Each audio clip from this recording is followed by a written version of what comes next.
Everyone, this is Lakshya Mittal. Welcome to my channel Go and Code. So we were discussing area related problems, and today is the time for doing the last video in this series. So this is the question 11. It is saying that the difference between the length and the breadth of the rectangle is 23 meter. If its perimeter is 206 meter, then its area is.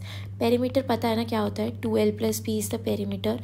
It is given 206 meter and the difference between length and the breadth कितना दिया है? L minus P हमें दिया है 23. तो हम जब इन equations को सॉल्व करेंगे तो हमारा L आ जाएगा 63 एंड ब्रेथ आ जाएगा 40 एंड हमें क्या दिया है, पूछा है एरिया निकालना है. तो एरिया L इंटू बी होता है, तो 63 इंटू 40 करेंगे. मतलब यार बहुत इजी क्वेश्चन है, पता नहीं क्यों भी पूछा है. 2520 मीटर स्क्वायर. इस तरीके के इजी क्वेश्चंस एप्टीट्यूड में पूछ लेते हैं जब आपके राउंड्स होते हैं, तो असेसमेंट राउंड्स होते हैं फॉर इंटरव्यू. तो वो जल्दी क्वेश्चन सॉल्व करना होता है, दैट्स इट. मतलब वो आपकी एक्यूरेसी एंड कितना फास्ट आप सॉल्व करते हो वो चेक करते हैं, ज़्यादा कुछ नहीं. तो नेक्स्ट क्वेश्चन पे मूव करते हैं. If the length of the rectangle is half, what is the while the breadth is triple, what is the percentage in the area. यार सिंपल सी बात है, लेंथ को एक्स ले लेते हैं, ब्रेथ को वाई ले लेते हैं. अब हाफ हो गया ये हमारी लेंथ, तो लेंथ कितनी हो जाएगी 1/2x एंड ब्रेथ क्या है ट्रिपल्ड 3y हो जाएगी. न्यू एरिया कितना हो गया 3xy/2. Percentage change will be, change कितना है 3xy/2 माइनस XY ओरिजिनल था ये, डिवाइडेड बाय ओरिजिनल इंटू 100%. तो जब हम इसको सॉल्व करेंगे तो हमारा जो आंसर आएगा that will come out to be 50%. This is our answer. Now moving on to the 13th question for today. तो 13th question is that saying that the length of the rectangular plot is 20 metres more than its breadth. तो length को अगर हम मान लो breadth को x assume कर लें, तो लेंथ कितनी हो जाएगी हमारी x + 20, क्योंकि length is 20 metres more than the breadth दिया हुआ है. The cost of fencing the plot at 26.50 per metre is 5300. तो कॉस्ट हमें दी हुई है 5300. तो पेरीमीटर कितना हो जाएगा, पेरीमीटर क्या हो जाएगा हमारा, पेरीमीटर इज़ 5300/26.50. तो ये कैसे हुआ बताती हूँ मैं. कॉस्ट दी हुई है, कॉस्ट पर मीटर दी हुई है, ठीक है. नंबर ऑफ़ मीटर्स हमें कितने हैं, कॉस्ट पर मीटर दी हुई है 26.50. तो ये 1 मीटर की कॉस्ट है, 1 मीटर कॉस्ट इज़ 26.50 एंड हमें टोटल नंबर ऑफ़ मीटर्स निकालने हैं, मतलब पेरीमीटर निकालना है. टोटल नंबर ऑफ़ मीटर्स का कॉस्ट दिया हुआ है हमें 5300. तो जब हम इन दोनों को डिवाइड करेंगे तो टोटल नंबर ऑफ़ मीटर्स आ जाएगा हमारा, and that metre is perimeter. तो वो हमारा आंसर आ जाएगा. तो पेरीमीटर इज़ 200 मीटर. अब हमें क्या करना है, we know 2L + B is the perimeter. तो 2x + 20 is the length plus x = 200. तो जब इसको सॉल्व करेंगे तो x आएगा हमारा 40 मीटर एंड लेंथ आएगा हमारा 60 मीटर. तो length is 60 metre is our answer. Now moving on to the next question. It is saying that the rectangular field is to be fenced on 3 sides, leaving a side of 20 feet uncovered. If the area of the field is 680 square feet, how many feet of fencing will be required? तो L हमारा क्या दिया है, the rectangular field is to be fenced on 3 sides, leaving a side of 20 feet uncovered. तो एक side हमें दी हुई है 20 feet, ठीक है. If the area of the field is, तो 20 into x is 680, correct. x आ जाएगा हमारा 34. तो हमारा x इज़ 34. अब हमें how many feet of fencing will be required, ये 34 आ गया and this is 34, this is 20, right. तो 34 + 20 + 34 हमें निकालना है, दैट इज़ 88 फीट. तो this is the length of the fencing required, because 20 की एक हमने साइड छोड़ दी थी एंड इन्होंने 20 की एक फीट साइड अनकवर्ड देने का मतलब ये है कि one of the sides is 20 feet in length. तो उससे हमने आंसर सॉल्व किया.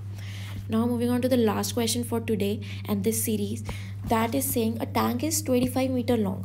एक टैंक है 25 मीटर लॉन्ग है, 12 मीटर वाइड है, ठीक है. मतलब ये एक टैंक का क्रॉस सेक्शन है. तो ये 25 मीटर लॉन्ग है एंड 12 मीटर वाइड है एंड 6 मीटर डीप है. This is 6 metre deep. The cost of plastering its wall and bottom at 75 paise पर स्क्वायर मीटर इज़। तो हमें एरिया टू बी प्लास्टर निकालना है सबसे पहले, तो वो निकाल लेते हैं। तो एरिया टू बी प्लास्टर्ड कितना हो जाएगा, इट विल बी, आपको एरिया टू बी प्लास्टर निकालने के लिए क्या करना होता है, इसकी वॉल्स को प्लास्टर करना है। तो जो वॉल्स हैं दैट इज़ डीप, मतलब उसकी हाइट अज्यूम करनी पड़ेगी। तो ये ऐसे वॉल्स हैं हमारी, और कितनी वॉल्स होती हैं हमारी, आप बताओ।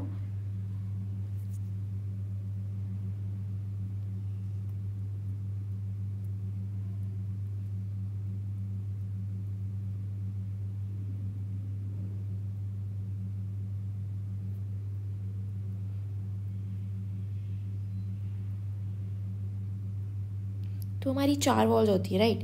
तो क्या होगा, 4 वॉल्स, एक वॉल ऐसी होगी, एक वॉल ऐसी होगी, एक एच और बी का होगा और एक एच और एल का होगा, ठीक है, मतलब मल्टीप्लिकेशन।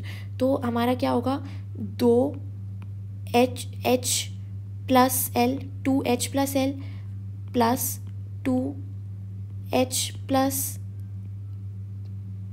हमें एरिया निकालना है ना, मैंने गलती से पेरीमीटर का फॉर्मूला लिख दिया। तो एरिया कैसे निकलेगा, एक तो 2H इंटू एल होगा प्लस 2H इंटू बी होगा, प्लस हमें बॉटम भी करना है। बॉटम क्या है, L into B, cross section है ना ये, तो ये L इंटू बी, तो ये हो जाएगा L इंटू बी। तो जब हम इसको बाहर निकालेंगे 2H L प्लस बी हो जाएगा ये, प्लस L इंटू बी, ठीक है। इसको जब सॉल्व करेंगे तो वैल्यूज़ पुट करेंगे, L कितना है हमारा 25, तो ये हो जाएगा, यहाँ पे मैं लिखती हूँ, H है हमारा 6 and L is 25 plus 12 plus 25 into 12। इसको सॉल्व करने पे आता है 744 मीटर स्क्वायर। बट हमें ये नहीं पूछा, हमें पूछा है the cost of plastering its wall. तो 75 पैसा पर स्क्वायर मीटर है, तो 744 इंटू 75 बाई 100 करेंगे हम, क्योंकि हमें पर मीटर दिया है, नंबर ऑफ़ मीटर्स दिया है, उनको मल्टीप्लाई करेंगे तो कॉस्ट एट 744 मीटर स्क्वायर आ जाएगी। तो हमारा आंसर आएगा ₹558, पैसे में दिया है, हमने इसको रुपीज़ में कन्वर्ट किया एट दी एंड, तो ये हो जाएगा 558। ये डिवाइडेड बाय 100 मैंने रुपीज़ में कन्वर्ट करने के लिए किया था। बाकी आपको ये चीज़ समझ आ गई ना, ये एक टैंक है, इसकी कुछ साइड इधर होगी, कुछ साइड फ्रंट में होगी, कुछ साइड बैक में होगी। मतलब आप इमेजिन करो ना, एक क्यूबॉइड होता है ना, उसके कितना, जब आप उस क्यूबॉइड के अंदर छेद कर दोगे, छेद एज इन उसके अंदर एक पैसेज बना दोगे, तो आप एक रेक्टेंगुलर बॉक्स लो, ठीक है, रेक्टेंगुलर बॉक्स लिया, तो उस रेक्टेंगुलर बॉक्स की कुछ लेंथ होगी, कुछ ब्रेड्थ होगी और कुछ हाइट होगी।